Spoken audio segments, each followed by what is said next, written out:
unto the 6 Goswamis, who are very expert in scrutinizingly studying all the revealed scriptures with the aim of establishing eternal religious principles for the benefit of all human beings. Thus they are honored all over the 3 worlds, and they are worth taking shelter of. They are absorbed in the mood of the gopis and are engaged in the transcendental loving service of Radha Krishna. And I found this nice excerpt from a letter to Prabhupada wrote to one of his disciples in June of 1970. Quote, "So far our activities in Krishna consciousness are concerned, every one of us should read this book very attentively, because all conclusive statements in the kingdom of bhakti are contained in this transcendental valuable book. It is the essence of all Vedic scriptures, enlightening us about Krishna consciousness. If anyone will read this Nectar of Devotion very carefully, he or she will have all guidance in bhakti cult. So in the temple class, some portions of this book must be regularly discussed." So now we will begin our class. Today we're studying chapter 16. Trinadapi sunichena taror iva sahishnuna amanina manadena kirtaniya sadahari hare nama iva kevalam kalo nastyeva gatiranyata. Jaya Sri Krishna Chaitanya Prabhu Nityananda Sri Advaita Gadadhara Srivasari Gaura Bhakta Vrinda. Hare Krishna Krishna Krishna Hare Hare, Hare Rama Rama Rama Hare Hare. Chapter 16, Spontaneous Devotion, further described. Part 1, Relationship.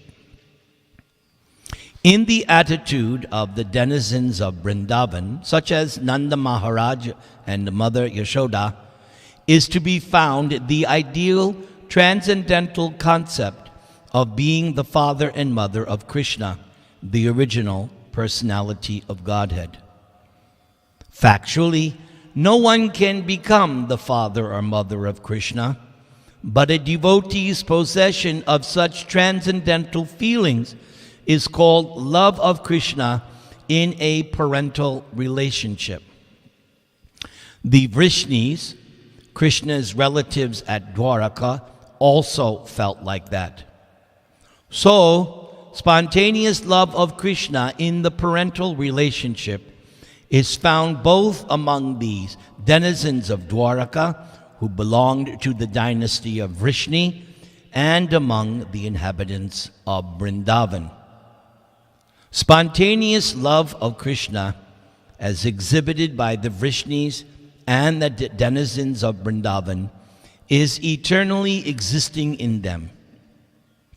In the stage of devotional service, where regulative principles are followed, there is no necessity of discussing this love, for it must develop of itself at a more advanced stage. And previously, we learned from Prabhupada in this Nectar of Devotion that this spontaneous stage of devotional service, you cannot artificially jump, and you can't just artificially say, now I'm going to be a Raganuga devotee. You have to strictly follow sadhana or Vaidhi Bhakti, as he says here, where regulative principles are followed. That has to be executed strictly. Then gradually, little by little, you come to this spontaneous stage. But it begins with strictly following all the rules and regulations. Let's go to the next section. Eligibility for spontaneous devotional service. Persons desiring to follow in the footsteps of such eternal devotees of the Lord as the Vrishnis and Vrindavan denizens are called Raganuga devotees, which means that they are trying to attain to the perfection of those devotees. These Raganuga devotees do not follow the regulative principles of devotional service very strictly, but don't misinterpret. It doesn't mean that they break the four regulative principles. What he's talking about, the regulative principles, we studied that months ago in this house years ago, but in Kundanloka months ago, the 64 items of devotional service. That's what that's talking about, which is the platform that we're on. But those four regulative principles that we vow at initiation, everybody, Raganuga and Sadhakas, they strictly follow that. Otherwise, if one is not strictly following the four regulative principles, then one becomes sahajya, and you start to take everything cheaply, and your devotional service becomes material. And as Prabhupada writes, these sahajyas eventually become mayavadis, which Lord Chaitanya says, you're doomed in your spiritual life if you become mayavadi. So let's continue. These Raganuga devotees do not follow the regulative principles of devotional service very strictly, but by spontaneous nature, they become attracted to some of the eternal devotees, such as Nanda or Yashoda, and they try to follow in their footsteps spontaneously. So that's another term that you hear Prabhupada uses all the time, following in the footsteps. You cannot imitate, but you can follow in their footsteps. You follow their example, but you cannot imitate. The same way, you cannot imitate the spiritual master. You can follow his instructions, follow his path. But if you try to imitate, you will fall down. All right, continue. There is a gradual development of the ambition to become like a particular devotee, and this activity is called Raganuga. We must always remember, however, that such eagerness to follow in the footsteps of the denizens of Vraja, Vrindavan, is not possible unless one is freed from material contamination. And again, that proves what I was saying. Strictly following the four regulative principles. That's what keeps you pure from material contamination, those strict regulative principles. And in the other book, Nectar of Instruction, Prabhupada says you have to be enthusiastic to follow those four regulative principles. Not just follow them, but enthusiastically follow them. So he's making that you have to become free from material contamination before you can even aspire for this Raganuga spontaneous stage. In following the regulative principles of devotional service, there is a stage called Anartha Nivritti, which means the disappearance of all material contamination. Now, all of you who have taken initiation, that's the stage you're on. You're on that stage where you are consciously trying to minimize your mistakes, your offenses, and becoming more and more free from material entanglement.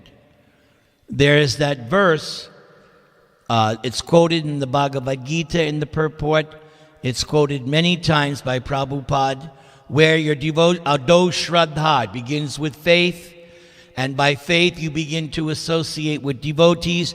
Once you start to associate with devotees, then you come to the stage of bhajana kriya, which means initiation and following the instructions of the spiritual man. And the next stage is anartha nivritti.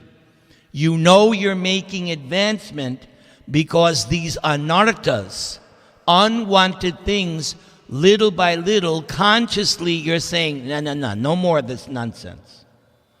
That is an automatic symptom of someone who's making spiritual advancement. He sees, I'm attached to this, that's got to go. I'm attached to this, I'm attached to this. If one is not noticing that, you're in trouble. You should be noticing, I have all these material attachments. All right, little by little, I have to come to the renounce stage. Even if I'm a householder, I have to, that's the stage of anartha nivritti, unwanted things, things that are not actually conducive to your spiritual advancement.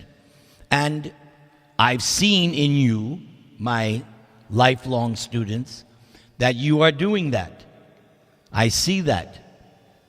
Okay, so keep going. Let's continue. Sometimes someone is found imitating such devotional love, but factually he is not freed from anarthas or unwanted habits. It has been seen that a so-called devotee proclaims himself a follower of Nanda, Yashoda, or the gopis, while at the same time his abominable attraction from mundane sex life is visible. Again, that's the Prakriti Sahajiyas. They think that by intoxication and illicit sex, they're actually becoming advanced devotees. They somehow concoct a lifestyle. They're still engaging in intoxication and sex, but they think, but actually I'm advancing. And that's called an hallucination. Such manifestation of divine love is mere imitation and has no value. When one is actually spontaneously attracted to the loving principles of the gopis, there will be found no trace of any mundane contamination in his character. Therefore, in the beginning, everyone should strictly follow the regulative principles of devotional service according to the injunctions of the scriptures and the spiritual master. Only after the stage of liberation from material contamination can one actually aspire to follow in the footsteps of the devotees in Vrindavan. It is said by Srila Rupa Goswami, quote, when one is actually liberated from material contamination, he can always remember an eternal devotee in Vrindavan in order to love Krishna in the same capacity. And developing such an attitude, one will always live in Vrindavan, even within his mind. The purport is that if it is possible, one should go and physically be present at Vrajabhumi Vrindavan and be engaged always in the service of the Lord, following the devotees in Vrajadam, the spiritual realm of Vraja.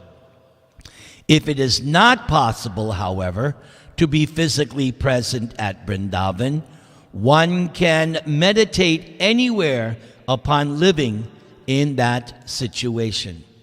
And I've had personal experience that whenever I read my beautiful Krishna book, if I really get absorbed in Krishna book, I feel very transported. I don't feel I'm in Panama or Santiago or Torrance. If I really just get absorbed in Krishna book, I can get a glimpse of Vrindavan. Prabhupada's books are so powerful that if you can get absorbed, it can transport you. Wherever he may be, one must always think about life in Vrajadam and about following in the footsteps of a particular devotee in the service of the Lord. A devotee who is actually advanced in Krishna consciousness, who is constantly engaged in devotional service, should not manifest himself even though he has attained perfection. So that's keeping in line what Lord Chaitanya says. Humility, humility. You don't advertise. Just like people who win the lottery, usually they go away because they know what's going to happen. All of a sudden, they're going to get phone calls from people who all of a sudden now are their friend. So they usually go away.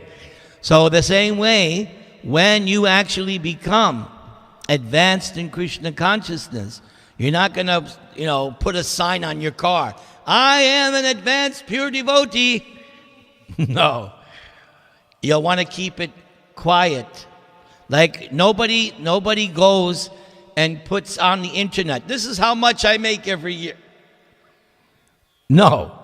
And even Prabhupada writes in Bhagavatam that you keep your finances very personal. You don't broadcast. So in the same way, this is the point Prabhupada is making. Should not manifest himself even though he has attained perfection.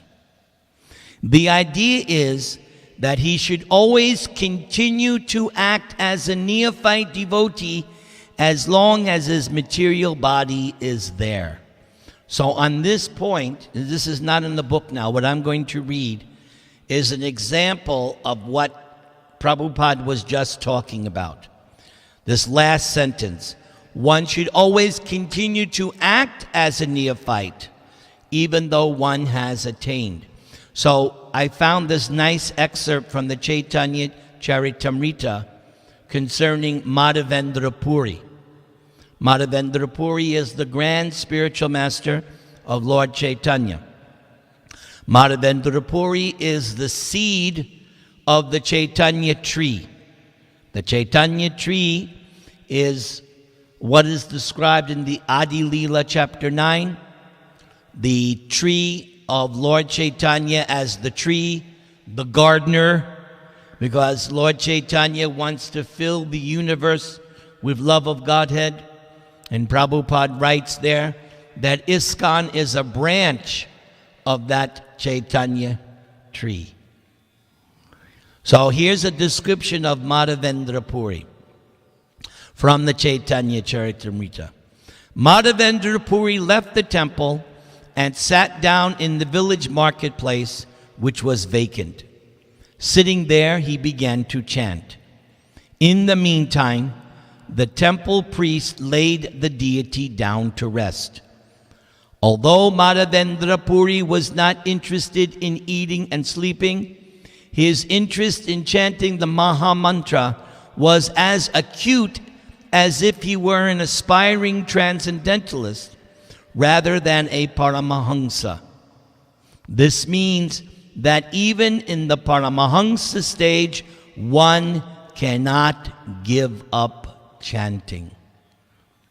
And there's another purport in the Chaitanya Charitamrita where Prabhupada criticizes. He says that some people, they think that they are very, very advanced, but they have given up chanting.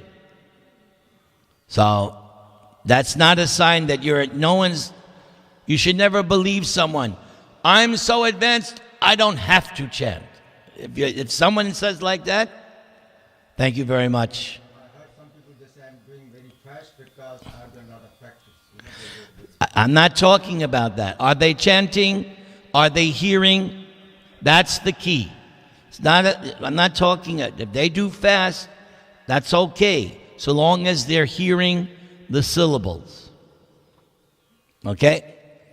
So Prabhupada continues, this means that even in the Paramahamsa stage, one cannot give up chanting. Haridas Thakur and the Goswamis were all engaged in chanting a fixed number of rounds. Therefore, chanting on beads is very important for everyone, even though one may become a Paramahamsa. And in the same connection, when Haridas Thakur was dying and he was chanting his japa very slow, and Lord Chaitanya came to him, Lord Chaitanya said, okay, you don't have to chant so many rounds. You already liberated. But that wasn't the problem for Haridas. Haridas's problem was he knew that Lord Chaitanya was going to leave. So he didn't want to experience that. So he said, let me give up my body before you, in front of you. But Haridas Thakur was chanting his 300,000 names rigidly throughout the whole life, even in old age. This chanting can be executed anywhere, either inside or outside the temple. And that's another question people sometimes ask. Right? No hard and fast rule. Whether you're inside or outside the temple, you can chant. Madhavendra Puri even sat down in a vacant marketplace to perform his chanting. And Gorakishore Das Babaji, where was he doing his chanting? By the latrine. And you all know in India, the latrine. That's not the desirable place to chant japa. But he did it because he didn't want anyone to disturb him. So he figured, I won't be disturbed by everybody wanting me to give blessings if I do my chanting next to the outside latrine. So he had a reason for that. No, you can, but it's not a very... Yes. You know, in India, outside, latrine. You all know in India better than me. I've had to use.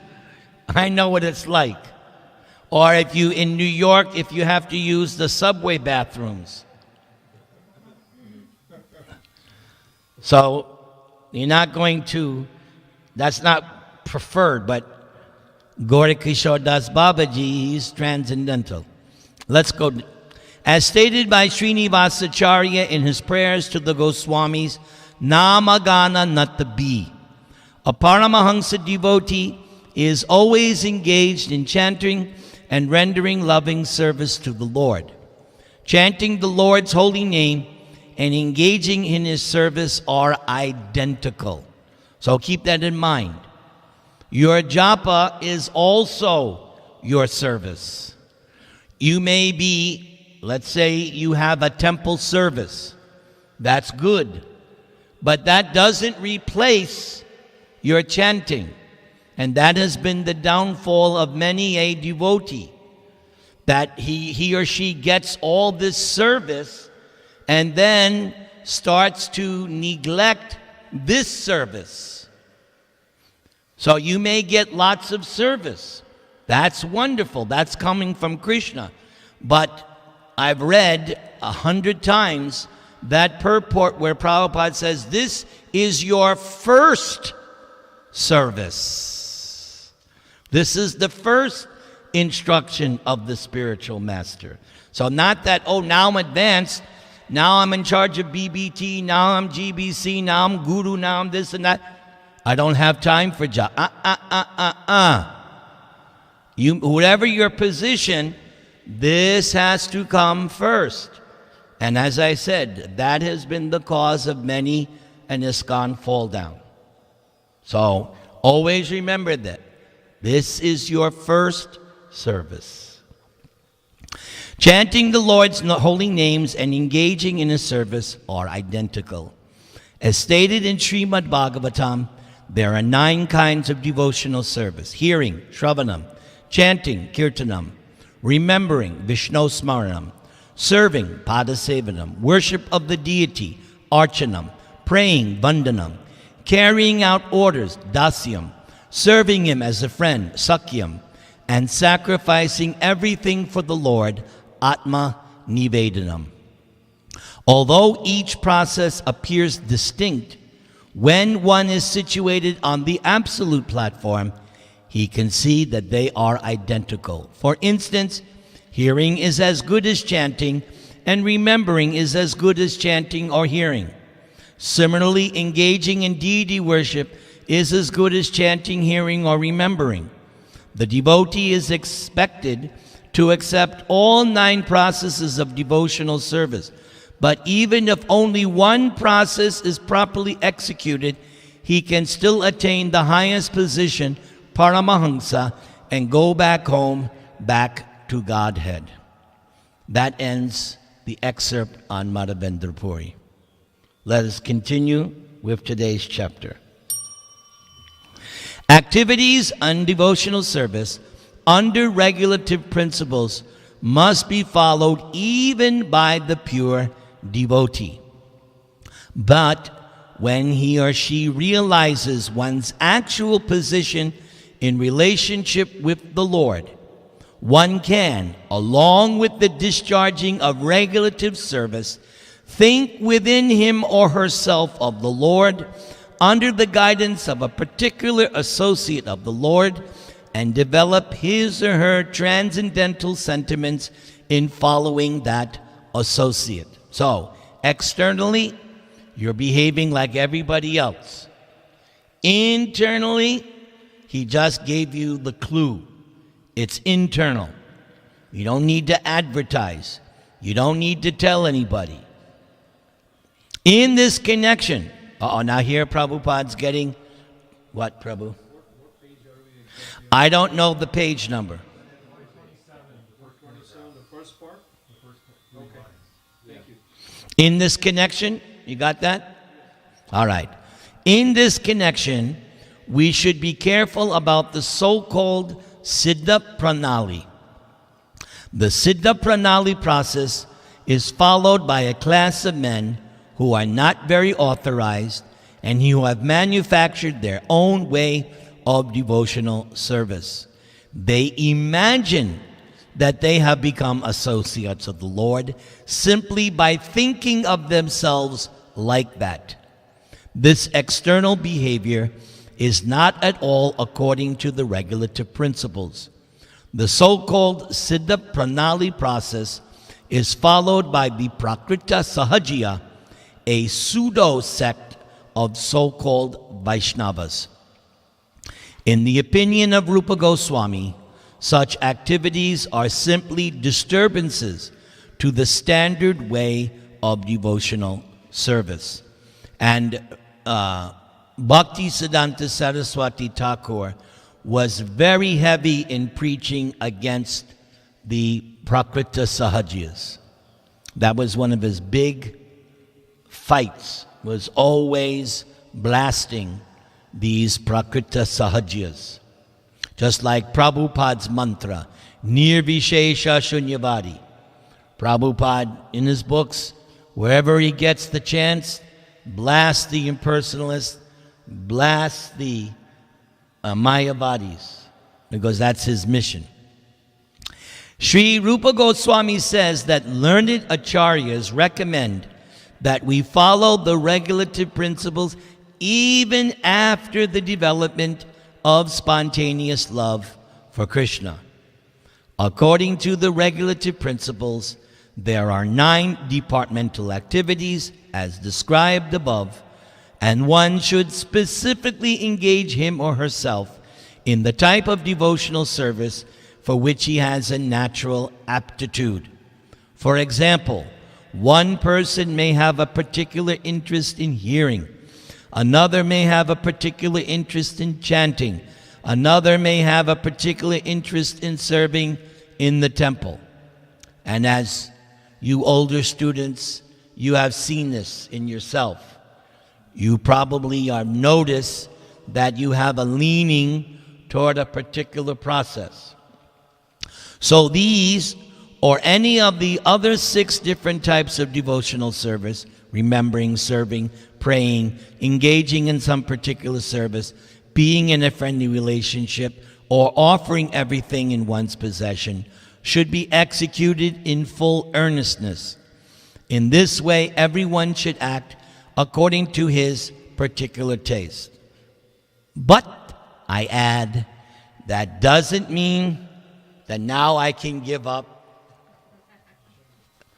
That's, sorry, you took a vow. As I've said many times, we didn't take a vow to read Bhagavad Gita. Did you make that vow at the time of initiation? You didn't take a vow to do anything other than follow the 4 regulative principles and chant 16 rounds. Those are the vows you made. Everything else assists, everything else helps, but as far as the vow, this was the vow you made, to chant minimum 16 rounds and strictly follow the 4 regulative principles. That's the vow. We should not be confused. That's the vow. Next item, conjugal love. Devotional service following in the footsteps of the gopis of Vrindavan or the queens at Dwaraka is called devotional service in conjugal love. This devotional service in conjugal love can be divided into 2 categories. One is indirect conjugal love, the other direct. In both of these categories, one has to follow the particular gopi who is engaged in such service in Goloka Vrindavan. To be directly attached to the Supreme Personality of Godhead in conjugal love is technically called Keli. This Keli performance means to directly join with the Supreme Personality of Godhead. There are other devotees who do not wish direct contact with the Supreme Person, but who relish the conjugal love affairs of the Lord with the devotees. Such devotees enjoy simply by hearing of the activities of the Lord with the gopis. This development of conjugal love can be possible only with those who are already engaged in following the regulative principles of devotional service, specifically in the worship of Radha and Krishna in the temple. Such devotees, there's that word again, gradually develop a spontaneous love for the deity, and by hearing of the Lord's exchange of loving affairs with the gopis, they gradually become attracted to these pastimes. After this spontaneous attraction becomes highly developed, the devotee is placed in either of the above-mentioned categories. This development of conjugal love for Krishna is not manifested in women only. The material body has nothing to do with spiritual loving affairs. A woman may develop an attitude for becoming a friend of Krishna, and similarly, a man may develop the feature of becoming a gopi in Vrindavan. How a devotee in the form of a man can desire to become a gopi is stated in the Padma Purana as follows. In days gone by, there were many sages in Dandakaranya. Dandakaranya is the name of the forest where Lord Ramachandra lived after being banished by his father for 14 years. At that time, there were many advanced sages who were captivated by the beauty of Lord Ramachandra and who desired to become women in order to embrace the Lord. Later on, these sages appeared in Goloka Vrindavan when Krishna advented himself there, and they were born as gopis or girlfriends of Krishna. In this way, they attained the perfection of spiritual life. The story of the sages of Dandakaranya can be explained as follows. When Lord Ramachandra was residing in Dandakaranya, the sages who were engaged in devotional service there became attracted by his beauty and immediately thought of the gopis at Vrindavan who enjoyed conjugal loving affection with Krishna. In this instance, it is clear that the sages of Dandakaranya desired conjugal love in the manner of the gopis, although they were well aware of the Supreme Lord as both Krishna and Lord Ramachandra. They knew that although Ramachandra was an ideal king and could not accept more than one wife, Lord Krishna, being the full-fledged personality of Godhead, could fulfill the desires of all of them in Vrindavan. These sages also concluded that the form of Lord Krishna is more attractive than that of Lord Ramachandra, and so they prayed to become gopis in their future lives to be associated with Krishna. Now, this reminds us of what we learned previously when we studied the 64 qualities of Krishna. The living entity can exhibit 50 of the 64 qualities to a minute degree. Lord Shiva manifests 55. Lord Narayan manifests 60. So Lord Ramachandra is Narayan. But Krishna has 4 unique qualities, and one of those was exceptional beauty. So that's what's being mentioned here. Lord Krishna is more attractive because he has that exceptional beauty. Lord Ramachandra remains silent, and his silence shows that he accepted the prayers of the sages. Thus, they were blessed by Lord Ramachandra to have association with Lord Krishna in their future lives. As a result of this benediction, they all took birth as women in the wombs of gopis at Gokula, and as they had desired in their previous lives, they enjoyed the company of Lord Krishna, who was present at that time in Goloka Vrindavan. And that story is there in Krishna book and in Bhagavatam, that when Krishna began the rasa dance and he played his flute, the gopis who assembled were from different groups, different categories. Some of the gopis were the eternal associates, Radharani and others. But then Prabhupada makes the point in Krishna book, some were being promoted. And it was mentioned, these sages in Dandakaranya, they were being promoted. They were sages, but now they're being promoted to the status of gopis. And when we did the last Anakut program here, I played the recording. The last thing I did before we had Arti, I played the recording, and Prabhupada said, the goal of this Krishna consciousness movement is to become one of the Gopi Jana. He was directly saying that. So you also can become promoted. That's exactly. Prabhupada said it. We all heard it. And I even rang the bell when he said it. That is the goal of this Krishna consciousness movement. Now let's continue. The perfection of their human form of life was thus achieved by their generating a transcendental sentiment to share conjugal love with Lord Krishna. Conjugal love is divided into 2 classifications, namely conjugal love as husband and wife, and conjugal love as lover and beloved. One who develops conjugal love for Krishna as a wife is promoted to Dwaraka, where the devotee becomes the queen of the Lord. One who develops conjugal love for Krishna as a lover, is promoted to Goloka Vrindavan to associate with the gopis and enjoy loving affairs with Krishna there.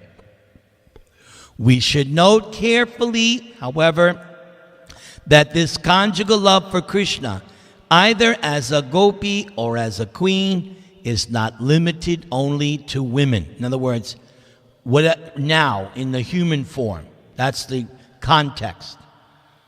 Okay, in other words, whether you're a man and woman, doesn't matter. As the sages of Dandakaranya, they were all men, but they had developed that affection for Lord Ram. Even men can develop such sentiments, as was evidenced by the sages of Dandakaranya. If someone simply desires conjugal love, but does not follow in the footsteps of the gopis, he is promoted to association with the Lord at Dwaraka.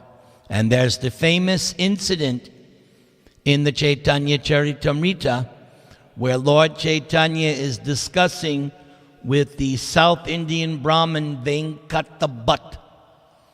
And Lord Chaitanya teases him by saying, your worshipable goddess Lakshmi tried to enter the rasa dance but was not allowed. Do you have an answer for this? And Venkatabat said, no, I don't. So Lord Chaitanya explained, it was because Lakshmi tried to enter the rasa dance as Lakshmi. But who are the only people who are permitted in the rasa dance? You have to be Gopi, Bhava, Rasamrita, Lahari. You have to have that Gopi form. So that was the point being made.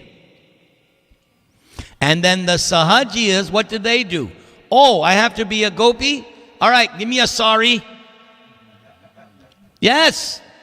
Even the men who are Sahajiya, they think I will dress up as a Gopi with sari and everything, and I'll be eligible to participate in rasa dance. No, that's artificial. It's not an art. You can't pretend. Let us continue. So notice again the word was used, promoted. Just like at your job. You all have your jobs, right? So you cannot just all of a sudden say, now I am vice president. It doesn't work that way. You have to actually be promoted. Not that you put on your desk, now I'm vice president. No, get out. You have to actually get promoted by the person who's able to promote you in your job. Not that, okay, I'm going to now get a jacket, chief man. Come on. You have to actually get promoted. So the same way in spiritual life. You can't just artificially say, now I'm Gopi. Bow down. No. Neither can you, same thing, not that you can artificially say, now I'm Guru, or now I'm GB. No, you have to actually get that award from those who are able to give. Let's continue. In the Mahakurma Purana, it is stated, quote, great sages who were sons of fire gods rigidly followed the regulative... Yeah, see that again? Same thing. Rigidly followed the regulative principles in their desire to have conjugal love for Krishna. So the same point is being stressed. Rigidly following the regulative principles. As such, in their next lives, they were able to associate with the Lord, the origin of all creation, who is known as, everybody say, Vasudeva Krishna, and all of them got him as their husband. Next, parenthood or friendship. Devotees who are attracted to Krishna as parents or as friends should follow in the footsteps of Nanda Maharaj or Subal, respectively. Nanda Maharaj is the foster father of Krishna, and out of all of the friends of Krishna, Subal is the most intimate in Vrajabhumi. In the development of becoming either the father or friend of the Lord, there are two varieties. One method is that one may try to become the father of the Lord directly, and the other is that one may follow Nanda Maharaj and cherish the ideal of being Krishna's father. Out of these two, the attempt to directly become the father of Krishna is not recommended. Such a development can become polluted with Mayavad impersonal philosophy. The Mayavadis or monists think that they themselves are Krishna, and if one thinks that he or himself has become Nanda Maharaj, then his parental love will become contaminated with the Mayavad philosophy. The Mayavad philosophical way of thinking is offensive, and no offender can enter into the kingdom of God to associate with Krishna. In the Skanda Purana, there is a story of an old man residing in Hastinapur, capital of the kingdom of the Pandus, who desired Krishna as his beloved son. This old man was instructed by Narada to follow in the footsteps of Nanda Maharaj, and thus he achieved success. There is a statement in the Narayana Vyuha Stava prayers that persons who are always engaged in thinking of the Lord as their husband, friend, father, or well-wisher are always worshipable by everyone. This spontaneous love for Krishna can be developed only by the special mercy of Krishna or his pure devotee. You're going to like this next part, Krishna Prem. This process of devotional service is sometimes called Pushti Marg. Your father was a Pushti Margi, right? And your mother. Yes?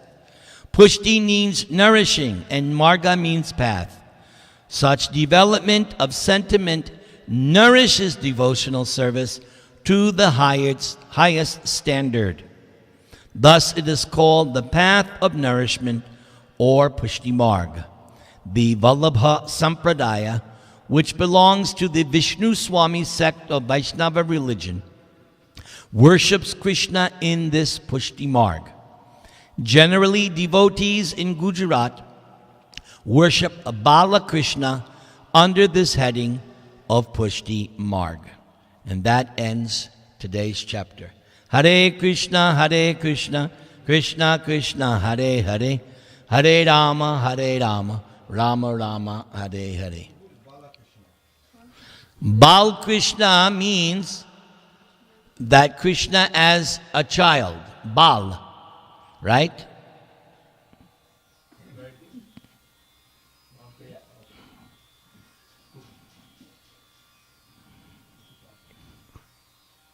What's our next item? Chanting. Who should chant? Well, I would like to hear the chanting of Sachi Sutta Das.